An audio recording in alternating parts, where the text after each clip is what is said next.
Hello students, मैं अमित कुमार फिर स्वागत करता हूं आप सभी का अपने यूट्यूब चैनल पर। आशा करता हूं बड़े खुश होंगे आप लोग, बड़े अच्छे से आप लोगों की तैयारी चल रही होगी। आज की इस वीडियो में हम अपने टॉपिक राज्यपाल पर आगे बढ़ाने वाले हैं। राज्यपाल के बारे में हमने पीछे की क्लास में कुछ एक अनुच्छेद कंप्लीट कर लिए थे। आज की इस वीडियो में हम वहीं से शुरू करने वाले हैं। तो सबसे पहले तो अपने टॉपिक का नाम लिख लेते हैं। अपने जो टॉपिक का नाम है वो है राज्यपाल। अब राज्यपाल के बारे में जो अनुच्छेद हमने कंप्लीट कर लिए हैं, ज्यादा डिटेल बताने की आवश्यकता नहीं है। आप वो क्लास देखना, बड़ी आसानी से समझाया, बड़ी डिटेल से समझाए हैं। तो जो अनुच्छेद अपने कंप्लीट किए ना पीछे की क्लास में, वो मैं बता देता हूँ। अनुच्छेद 152 से 156 तक हमने अपनी पीछे की क्लास में जो अनुच्छेद है वो कंप्लीट कर लिए हैं और बड़ी अच्छी डिटेल मैंने बताई है। जो ऐसी डिटेल बताई है जो आप लोगों को कहीं और देखने को नहीं मिलने वाली है, तो आप वो क्लास अवश्य देखना।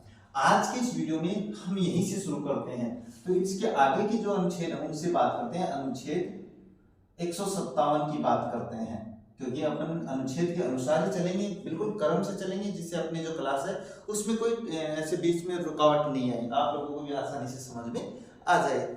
बात करते हैं अनुच्छेद 157 क्या कहता है।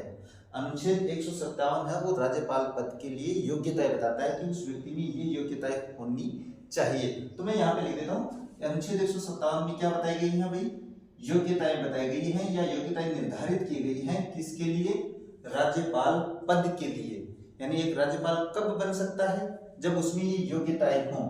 अब बात करते हैं योग्यताओं की, तो नंबर 1 जो है योग्यता कौन सी चाहिए, जो हर पद के लिए चाहिए भैया आप लोगों को। हर पद मतलब जैसे राष्ट्रपति है, प्रधानमंत्री है, राज्यपाल है, तो वह भारतीय नागरिक हो, वह व्यक्ति भारतीय नागरिक हो।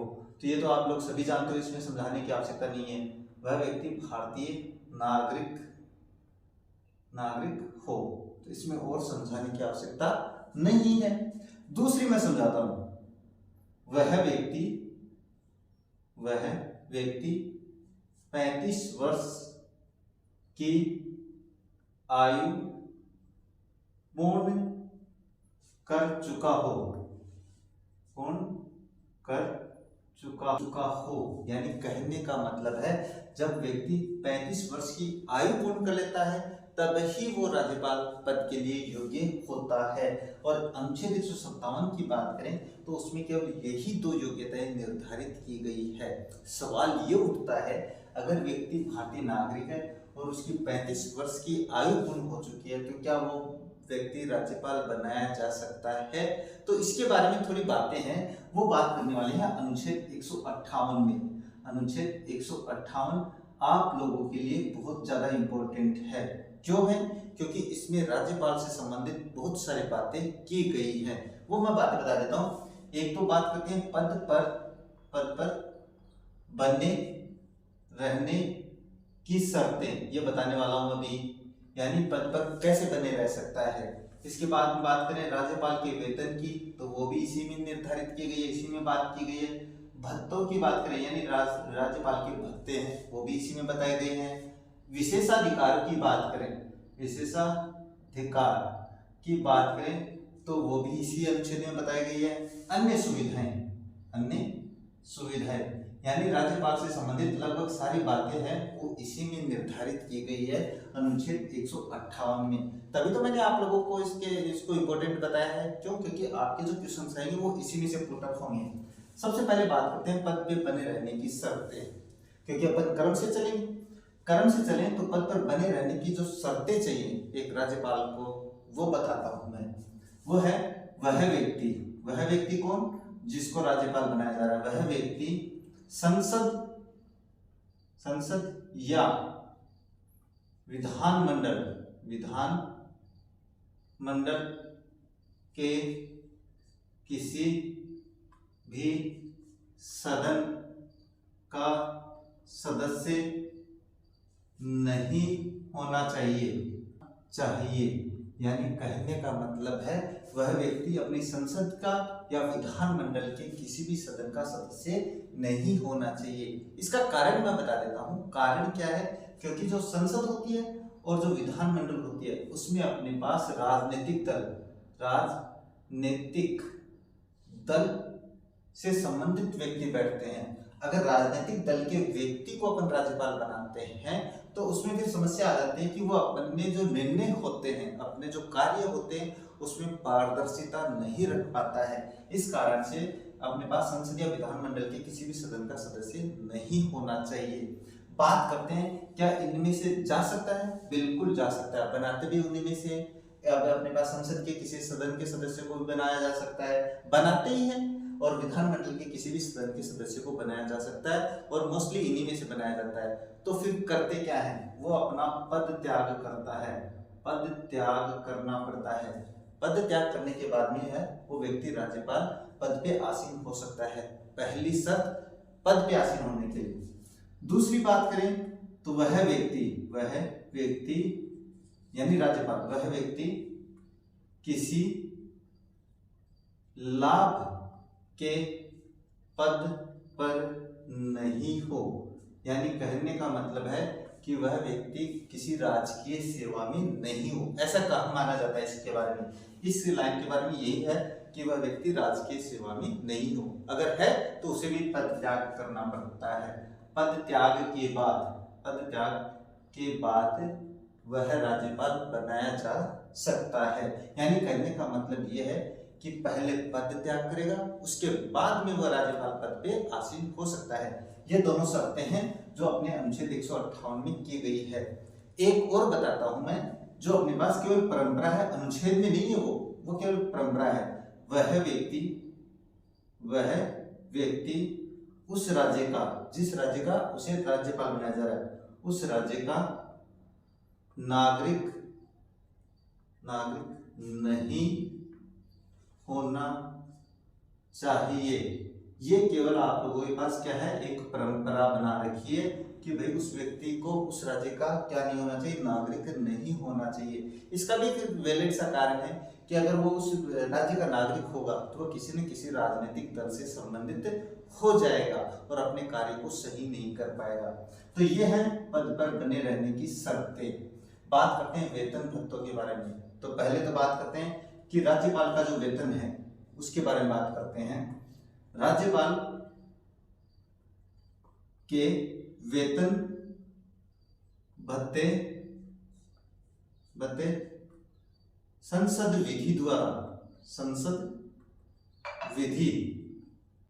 विधि यानी संसद का कानून द्वारा निर्धारित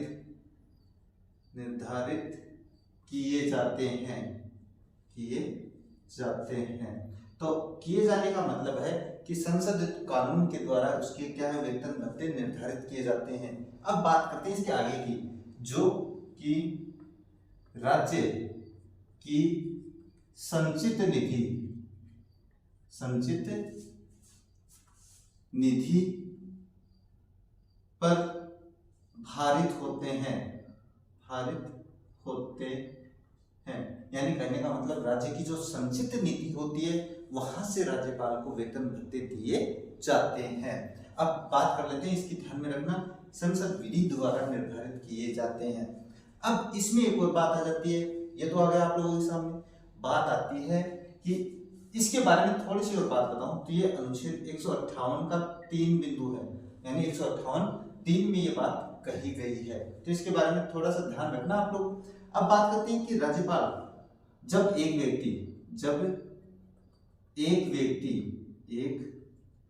व्यक्ति को दो से अधिक राज्यों का राज्यपाल बनाया जाए तब राष्ट्रपति, ये ध्यान में रखना भाई, राष्ट्रपति आनुपातिक रूप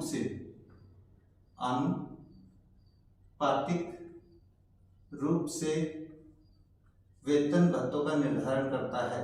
वेतन भत्तों का निर्धारण करता है, यानी कहने का मतलब है, और ये कहां पे गई है, ये अनुच्छेद 158(4) में ये बात कही गई है। तो ये दोनों बातें इंपॉर्टेंट है आप लोगों के लिए। इसमें मैंने बताया था संसद विधि द्वारा निर्धारित किए जाते हैं, लेकिन एक व्यक्ति को जब 2 या 2 से अधिक राज्यों का राज्यपाल बना दिया जाए तब फिर क्या होगा, तो फिर राष्ट्रपति निर्धारित करेगा, अपने पास जो राष्ट्रपति है वो निर्धारित करेगा, क्या निर्धारित करेगा कि एक राज्य में राज्यपाल की जो तनख्वाह है, जो वेतन, वो कम है और दूसरे राज्य में अधिक है, तो फिर वो दोनों का अनुपात निकालेगा राष्ट्रपति, उसके बाद में उसका निर्धारण करेगा। ये दोनों बातें इंपॉर्टेंट है, आप लोग ध्यान में रखना। तो वेतन से संबंधित, भत्तों से संबंधित ये आ गया। बात करते हैं विशेषाधिकार की। तो विशेषाधिकार की बात करें तो मैं यहाँ पे बता देता हूँ कि विशेषाधिकार की बात करें तो जो राज्यपाल है, राज्यपाल, मैं लिख देता हूँ पहले, राज्यपाल अपने पद पर रहते हुए, अपने पद पर, मैं लिख रहा हूँ पद पर रहते हुए शक्तियों के प्रयोग एवं किए गए कार्य के लिए किसी भी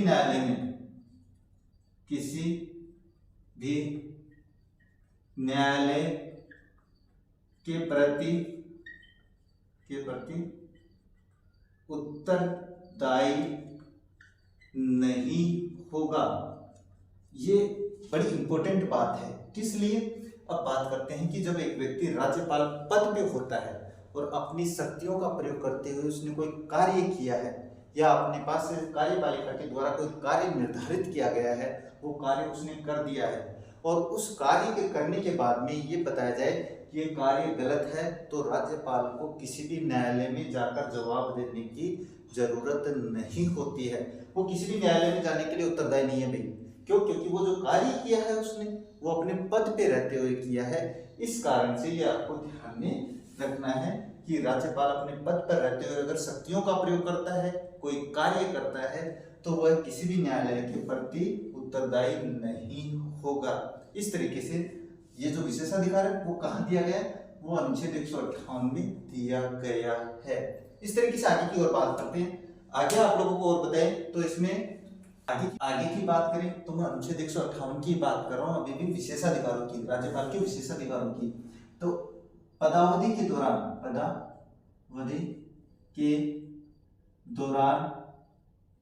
राज्यपाल को किसी भी आपराधिक मामले की सुनवाई से छूट होगी। ये मैं आप लोगों को समझा देता हूँ। क्यों? क्योंकि मुझे पता है इसमें थोड़ा सा कंफ्यूजन हो जाता है बच्चों को। यानी कहने का मतलब है राज्यपाल अपने पद पे आसीन है और किसी ने उस पर आपराधिक मामला दर्ज करवा दिया, किसी भी अपराध में, चाहे वो झूठ हो चाहे सच हो, कुछ भी हो, लेकिन वो चाहे सच हो, अगर वो अपने पदावधि पे है तो उसे किसी भी कोर्ट में जाकर, किसी भी न्यायालय में जाकर उसे सुनवाई से छूट होगी, यानी वो वहां पर उसे जाने की आवश्यकता नहीं है। और पदावधि के दौरान ही मैं बता देता हूँ उस पर किसी प्रकार की कार्यवाही भी नहीं की जा सकती अगर राज्यपाल अपने पद पे आसीन है। तो बात करते हैं इसकी आगे की बात करें तो मैं और बता देता हूँ आप लोगों को कि राज्यपाल को और कौन से विशेषाधिकार प्राप्त है। तो मैं बता रहा हूँ कि कोई भी न्यायालय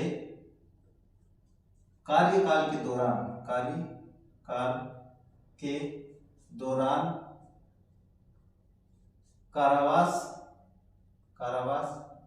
या गिरफ्तारी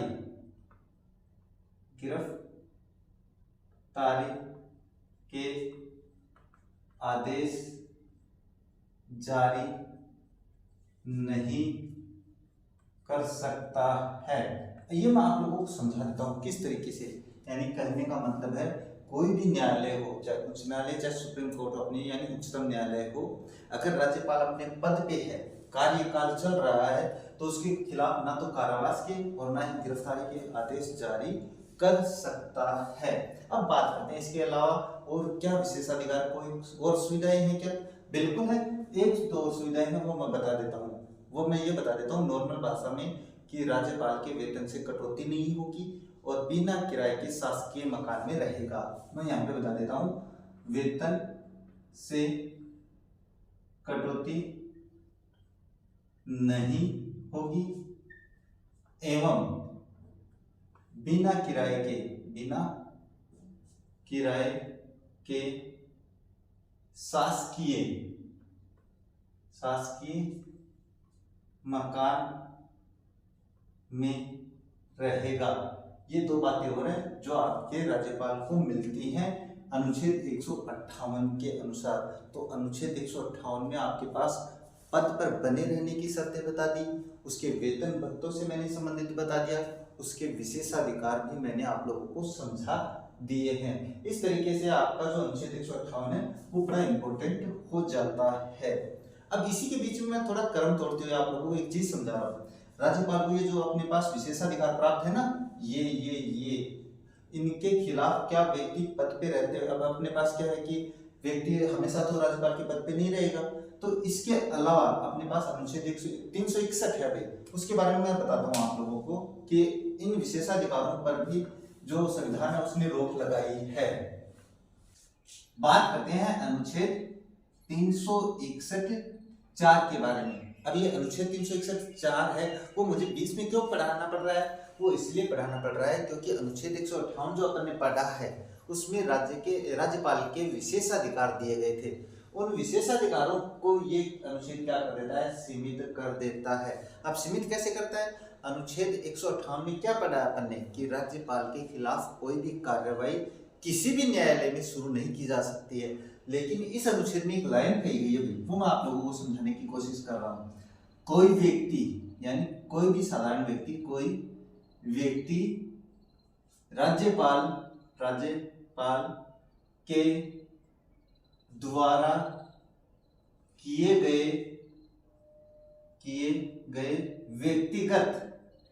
व्यक्तिगत कार्यों के खिलाफ मैं व्यक्तिगत कार्यों की बात कर रहा हूं भाई, व्यक्तिगत कार्यों के खिलाफ कोई सिविल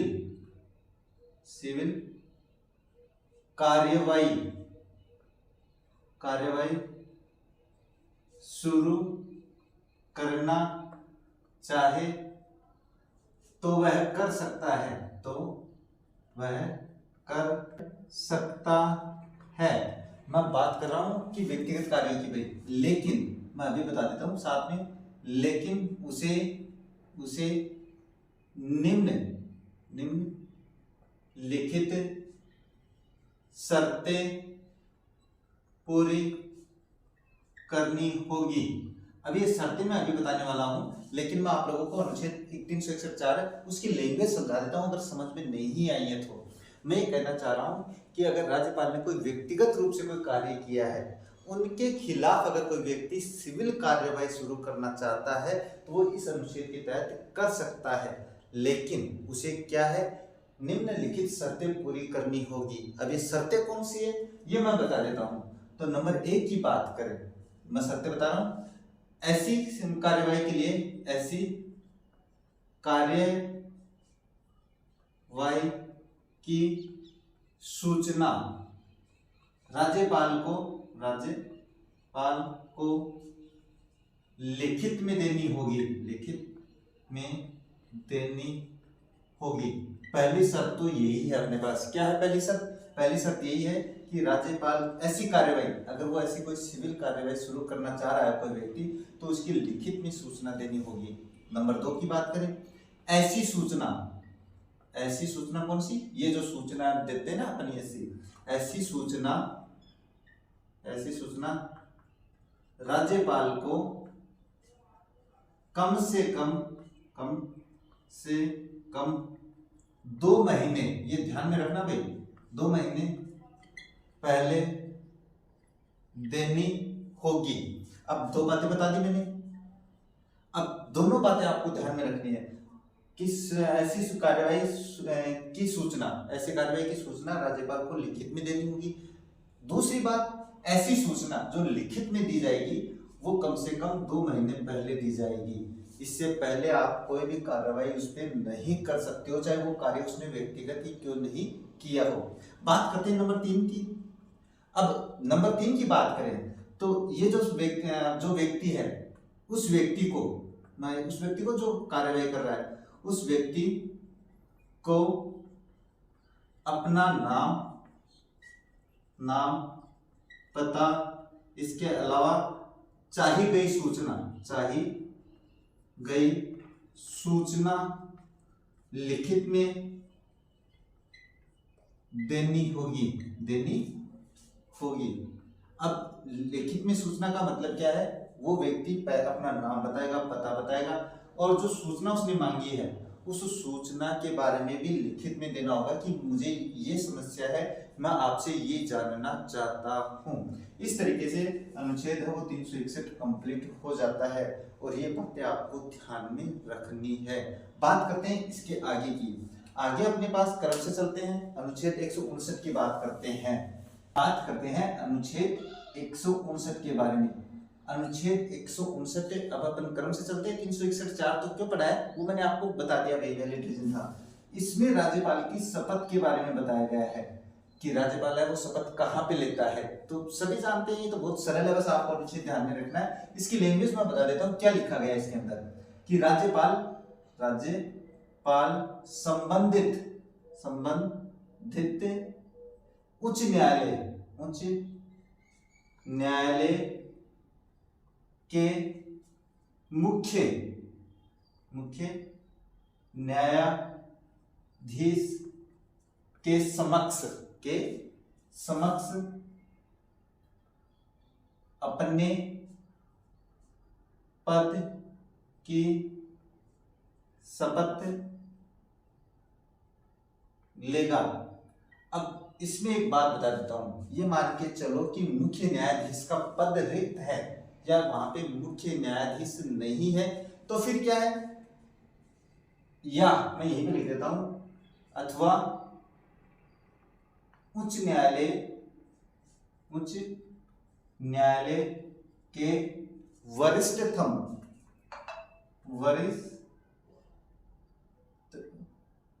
वरिष्ठतम न्यायाधीश के समक्ष लेगा। अब ये दोनों बातें मैंने बता दी भाई। अगर उस उच्च न्यायालय में मुख्य न्यायाधीश नहीं हो, किसी कारण से पद रिक्त है, तो फिर जो वरिष्ठतम न्यायाधीश है उस उच्च न्यायालय का उसके समक्ष अपनी शपथ लेगा। अब इसमें एक छोटी सी नोट लिखवा देता हूं मैं यहाँ पे एक। अब नोट क्या है? नोट ये है कि राज्यपाल की जो शपथ है उसके बारे में जो अनुसूची 3 है उसमें कोई वर्णन नहीं किया गया है, उसका प्रारूप नहीं बताया गया है। तो अनुसूची 3 मैं लिख रहा हूं भाई, आप लोगों को ध्यान में रखनी है बात। अनुसूची 3 में राज्यपाल की शपथ का प्रारूप नहीं दिया गया है,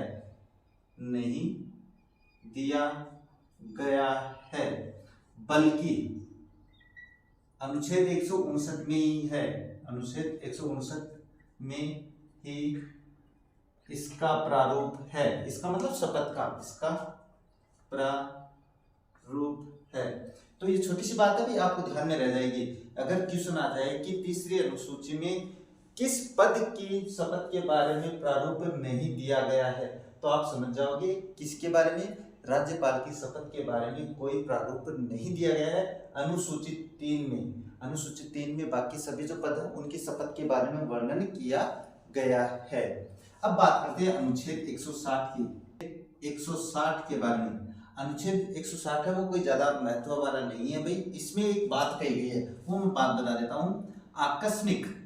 आकस्मिक पद रिक्त दशा उत्पन्न होना, ये दो बातें हैं। इसमें मैं दो बातें समझाने वाला हूँ। अचानक क्या होता है कि राज्यपाल है वो छुट्टी पे चला जाए, कोई और घटना घटित हो जाए, तो वहां पे वो पद है वो रिक्त हो जाता है। तो इस दशा में राज्यपाल किसे नियुक्त किया जाता है वो मैं बताने वाला हूँ। तो ये बस आपको अनुच्छेद ये ध्यान में रखना है, आकस्मिक पद रिक्ति किस में है? अनुच्छेद 160 में। राष्ट्रपति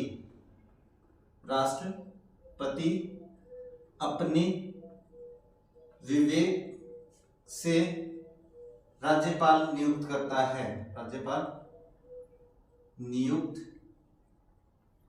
है। पहली दशा तो ये। दूसरी अपने पास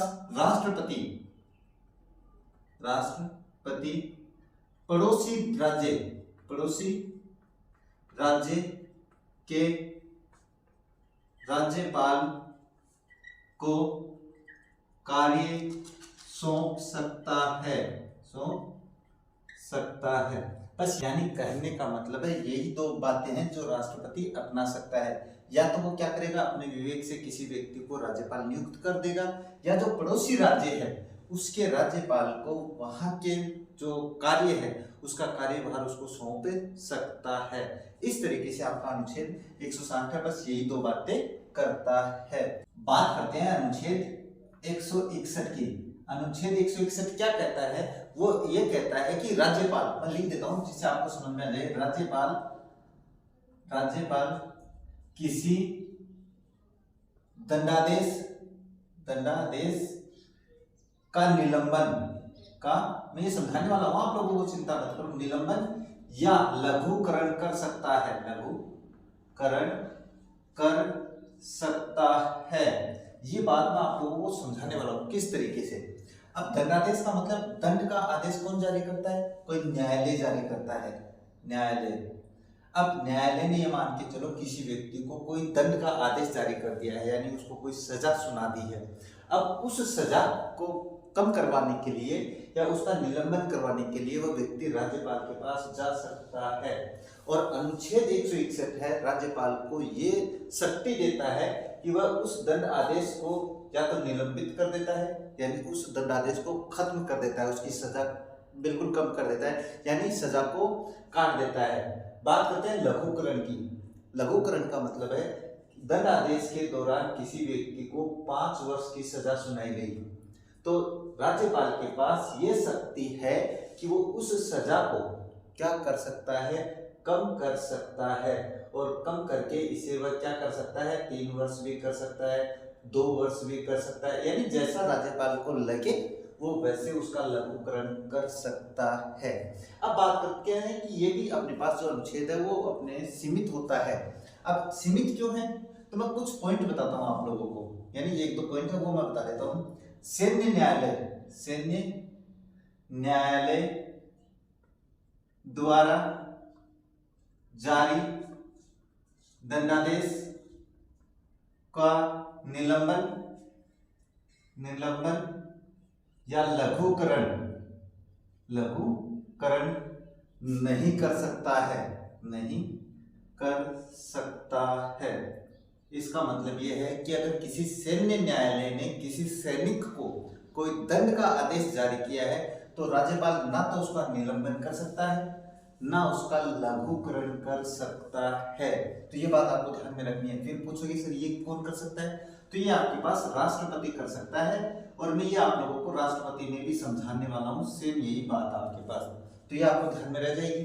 बात करते हैं और क्या है, राज्यपाल मृत्यु दंड कम नहीं कर सकता है। राज्यपाल मृत्यु दंड कम नहीं कर सकता है, यानी कहने का मतलब है अगर किसी व्यक्ति को मृत्यु दंड प्राप्त हुआ है, यानी न्यायालय ने जारी कर दिया भाई इस व्यक्ति को मौत की सजा सुनाई जाती है, तो उसको भी राज्यपाल है वो कम नहीं कर सकता है, उसका कुछ कर ही नहीं सकता है। ये शक्ति भी आपके पास राष्ट्रपति के पास होती है। तो ये मैं सारी बातें आप लोगों को राष्ट्रपति में समझाने वाला हूँ। फिलहाल अपनी ये बात चली थी तो ये आपको अभी पता चल जाएगा, बाद में आपको बिल्कुल पूर्ण याद हो जाएगा। बात करते हैं इसके आगे की, तो इसके आगे बात करें तो अनुच्छेद 162 कि अनुच्छेद 162 है, उसमें क्या वर्णित किया गया है, क्या वर्णन किया गया है वो मैं बता देता हूँ। तो इसमें जो राज्य की कार्यपालिका है ना, राज्य कार्यपालिका शक्ति विस्तार, ये सारी बातें मैं बताने वाला हूँ अभी आप लोगों को कैसे। यानी कहने का मतलब है कि अनुच्छेद 162 में राज्य की कार्यपालिका शक्तियों का विस्तार बताया हुआ है कि कहाँ तक है। जो लैंग्वेज लिखी है वो मैं बता देता हूँ इस अनुच्छेद में। इसमें लिखा हुआ है कि राज्य कार्यपालिका उन सभी विषयों पर कानून बना सकती है जिनका जिनका जिनका अधिकार एक राज्य कार्यपालिका को दिया गया है। अब और यह उन मामलों तक, मैं बता रहा हूं भाई, उन मामलों तक ही सीमित नहीं है जिन पर पहले से ही कानून बना दिया गया हो। तो ये लाइन मैं आप लोगों को समझा रहा हूं कि जो अनुच्छेद 162 में लैंग्वेज लिखी गई है वो ये लिखी गई है। क्या है वो मैं आप लोगों को समझा देता हूं कि राज्य कार्यपालिका उन सभी विषयों पे कानून बना सकती है जिनका उसे अधिकार दिया गया है, और यह उन मामलों तक सीमित नहीं है। सीमित यानी वहीं तक रुकी हुई नहीं है ये शक्तियां जिन पर पहले से ही कानून बना दिया गया है। यानी किसी विषय पे पहले से ही कानून बना दिया गया है तो वहीं तक सीमित नहीं है, उस पर ये चेंज भी कर सकती है, उस कानून को बदल सकती है, उसका विस्तार भी कर सकती है। यानी कहने का मतलब है कि अनुच्छेद 162 है, उसमें केवल राज्य की कार्यपालिका शक्तियों के विस्तार के बारे में आप लोगों को बताया गया है। बस यही दो बातें हैं, यही एक बात है जो इसमें आप लोगों को बताई गई है। मुझे लगता है और समझाने की आवश्यकता नहीं है। इसमें बात करते हैं इसके आगे की, तो इसके आगे चलते हैं अपने अनुच्छेद 163 में। अनुच्छेद 163 के बारे में कि अनुच्छेद 163 में क्या वर्णन किया गया है राज्यपाल के बारे में, तो मैं पहले वो बता देता हूं। इसमें राज्यपाल की स्वविवेक की शक्ति के बारे में वर्णन किया गया है। जो राज्यपाल की स्वविवेक की शक्ति यानी अपने विवेक से जो कार्य करे, उन शक्तियों का वर्णन किया गया है। लेकिन इन शक्तियों का प्रयोग करने के लिए अब इसमें अपने पास क्या है कि अनुच्छेद 163 एक अलग से पढ़ते हैं अपन। तो जो अनुच्छेद 163 है, अनुच्छेद 163 की बात करते हैं। इसमें क्या कहा गया है? इसमें कहा गया है कि राज्यपाल के स्वविवेक के कृत्यों, अब कृत्यों का मतलब होता है कार्य, कृत्यों को छोड़कर, यानी जो स्वविवेक के कृत्य हैं यानी अपने विवेक से कार्य करें को छोड़कर बाकी सभी कृत्यों को करने के लिए सहायता और सलाह देने के लिए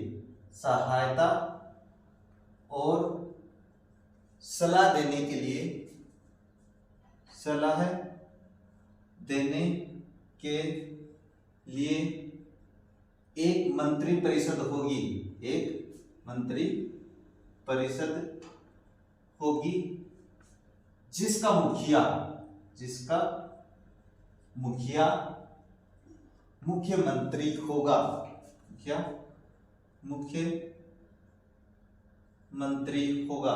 अब ये बात थोड़ी सी मैं समझा देता हूं आप लोगों को, अगर नहीं समझ में आई है, कि राज्यपाल के पास स्वविवेक की शक्ति है भाई अपने कार्यों को करने के लिए, कुछ कार्यों को करने के लिए, लेकिन क्या है कि उन कार्यों को छोड़कर बाकी सभी कृत्यों को करने के लिए क्या होते हैं, सहायता और सलाह देने के लिए अपने पास एक मंत्री परिषद होगी जिसका मुखिया कौन होगा, वो अपने पास मुखिया होगा मुख्यमंत्री। इसकी अभी और बात करने वाले हैं, वो आपको ध्यान में रखना। बात करते हैं इसी के दूसरे भाग की अनुच्छेद 163(2) के बारे में। ये दोनों बड़े इंपॉर्टेंट है भाई, आपको ध्यान में रखना है। अब इसमें क्या कहा गया है? इसमें कहा गया है कि जब प्रश्न उठे कि कोई विषय या कृत्य राज्यपाल से अपेक्षित है। अपेक्षित का मतलब कि राज्यपाल करेगा कि नहीं करेगा, अपेक्षित है तो यानी ऐसा प्रश्न आ गया भाई कि कोई विषय कोई कृत्य राज्यपाल से अपेक्षित है या राज्यपाल से संबंधित है कि नहीं है, इस पे आ जाए तो क्या करेंगे, तो राज्यपाल अपने विवेक से निर्णय करेगा।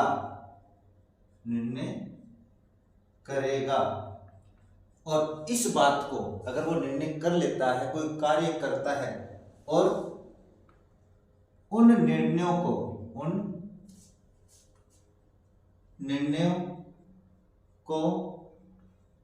इस बात पर चुनौती नहीं दी जा सकेगी कि वह कृत्य, मैं वह कृत्य लिख देता हूं, वह कृत्य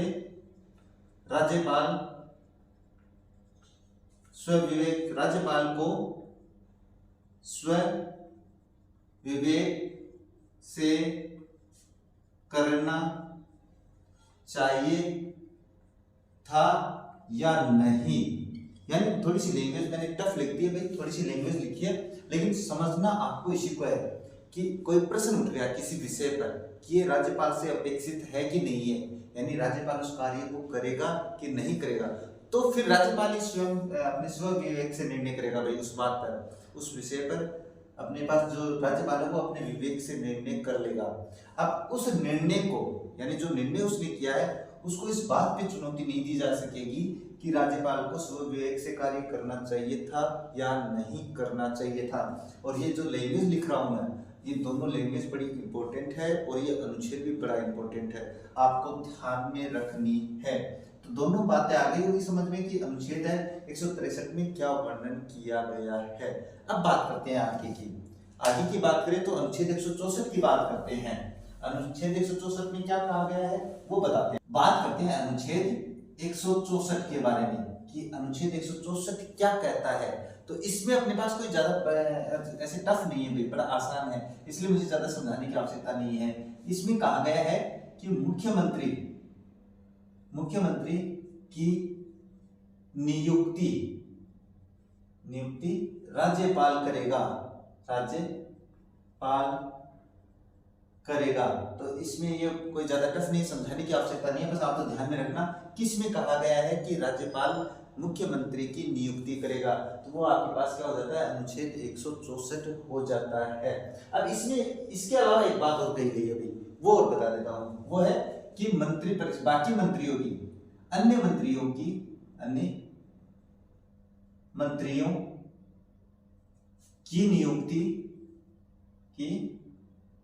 नियुक्ति राज्यपाल